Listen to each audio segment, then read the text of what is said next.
Hmm. They know how to get into this one. Dad who caught 15-year-old daughter with THC threatens to kill the guy who gave it to her in stage gas station deal, police say. So this guy found his daughter with THC, just weed, drugs, whatever it might have been, right? Asked her how she got it. She said who she was getting it from. So some drug dealer was peddling, drugs to children as they do, these kind, upstanding gentlemen. And he threatens to kill the guy, which I think personally, I think that's justified for the most part, right? If you continue to interact with my daughter, I will kill you. I think that's fine in a just society. A Florida father, of course, it's in Florida, right? I'm just about to Uh, say, I think I recognize that gas station. yeah. A Florida father allegedly confronted a man who sold his 15-year-old daughter a THC vape cartridge, wielding a handgun and staging a fake meetup of his own so he could give the dealer a piece of his mind and threaten him, cops say.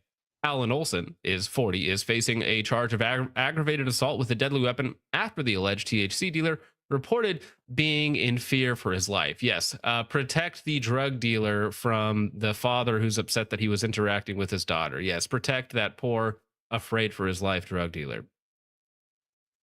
When Olson met up with him at the Circle K gas station in Volusia County, he threatened to kill him. According to an arrest affidavit, the incident happened on Sunday, November 16th.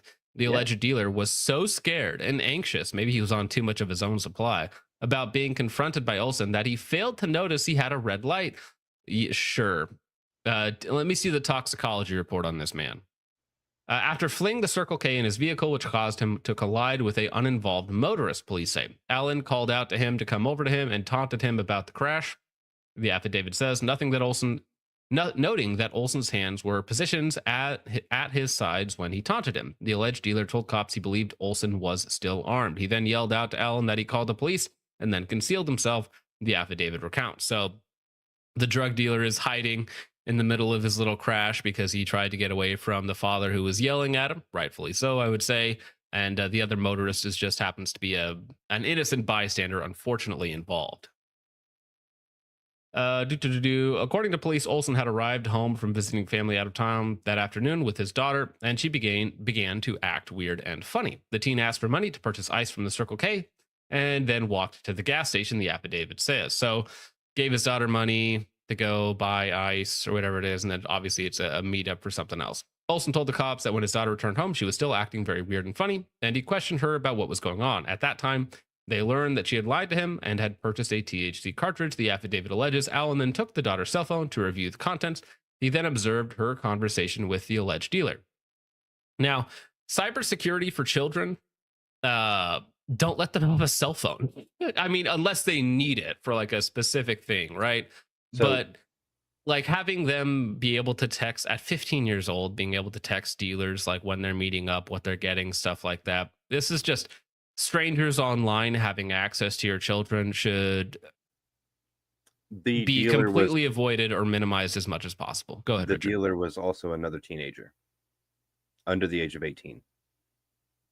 Oh, so is somebody at the high school basically? Yes. Yes. That's why he's going to end up getting in trouble, is because he threatened a child with a gun who then A fled. child, a child. Okay, is the guy That's what they're 17 going years to old, 11 months and 39 days or something? that's what they're going to charge him Mm. with, as intimidation of a child. It's basically because if it wasn't a child, that they would have said who the guy was. Like they would have listed his name. But in Uh, the state of Florida, they have to protect. Allen allegedly proceeded to text the man from his own cell phone, smart move, soliciting him to purchase a THC cartridge. The two of them agreed to meet at the same Circle K, with Olson driving there in his Chevy Colorado truck to confront the individual. The alleged dealer noticed a silver pickup truck arrive and park suspiciously behind him. The affidavit says, alleging the victim exited his vehicle, the victim, and walked over to Olson's truck. Upon approaching the driver's door, the driver, later identified as Alan Olson, acknowledged he was there to purchase a THC cartridge. The affidavit explains. Alan then began questioning the alleged dealer if he knew his daughter. The alleged dealer stated that he did, at which point he noticed Alan was holding a silver and black semi-auto handgun, possibly a Glock 9mm in his hand, upon his lap. Olson allegedly demanded the man drive home with Olson behind him to speak with his parents while threatening to kill him if he didn't, according to the police. The alleged dealer immediately retreated back to his vehicle and was in fear for his life before fleeing the Circle K and getting into the wreck. So this is just a he said situation. There's no recording of any like, oh, he threatened to kill me. The kid just could be lying about that completely. Because it sounds like that man. So Olson allegedly demanded that the man drive home with Olson behind him to speak with his parents. So he said, "Hey, where are your parents? I'm going to go talk to your parents, and you're coming with me." Basically, that doesn't sound like a threat to kill you. That sounds like he's like, you and me are going to go have a conversation with your parents. That's actually pretty reasonable. If the guy was a kid, 16, 17, 18, whatever he might be. Well, demanded to have a conversation with his parents while threatening to kill him if he didn't. Right, but the wall threatening to kill him if he didn't, we don't know if that's true or not at all. Yeah. I like the way that they phrase that. It's like, we're gonna go talk to mommy and daddy, or I'm gonna string you up by your toes. The alleged dealer, he was allowed to leave. He just got into his car, ran away, and crashed. Right. Right. Right. And Olson didn't ever point the gun at him, didn't ever do anything like that. He just yelled at him while he was crashed in the middle of the road, I guess. I will go out on a limb here and bet that the father probably had a good tip that the parents of the kid were the ones who was supplying him with it. That's why he wanted to talk to the parents. Right. Well, it's either they know and they're complicit, or they don't know and they need the other parents should be in a lot of trouble for their child, their son, distributing drugs at their high school. All right. Yeah. And I mean, I'm not saying that it's the usual suspects, but I'm saying it. The odds are what they are. All right. Now in Florida, THC weed is still legal, right? Like 100%. It's legal there. Oh, it is legal there. Okay. Yeah, it's obviously not for minors. No, not for minors. It is medicinal there. So the person would have to have a medical card, but the dispensaries are everywhere. A barber who it's like, then you would not be going to go to what's that? I understand the anger was there, but it's not how you do business, not how you get yourself in more trouble. Anyways, a barber who witnessed the confrontation, a barber, you say, and its aftermath told WESH, damn, I can't talk. When the cops came in, they came in from everywhere. We could see it from the windows. Somebody done messed up. Barber, you say? Olson is facing a felony charge of aggravated assault with a deadly weapon.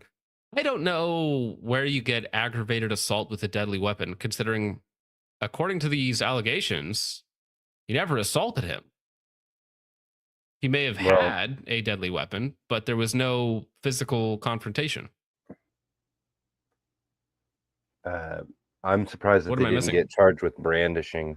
Well, I would say, yeah, brandishing a firearm or threatening violence, I wonder if brandishing something is else. Aggravated assault in Florida. Let me check. Yeah, aggravated assault with a deadly weapon. He was released Monday after posting bail and is due in court for his arraignments on December 18th. Now, it is very possible that the charges will change over the next month or so, right? Usually it is, and they'll figure out what they can actually get away with charging him with. If anything, hopefully he retains a very good lawyer, or as good of a lawyer as he can, and hopefully it's all probation or, as little as possible for the guy, because essentially it was a happy outcome. The retarded teenager who was selling drugs to his daughter got in an accident, and he won't have access. His parents better be getting in trouble. He better be getting in trouble. That he should hopefully be kicked out of the school or whatever it is. And then his daughter won't have to interact with this person. And hopefully the father gets away with a fine and no jail time. Yeah.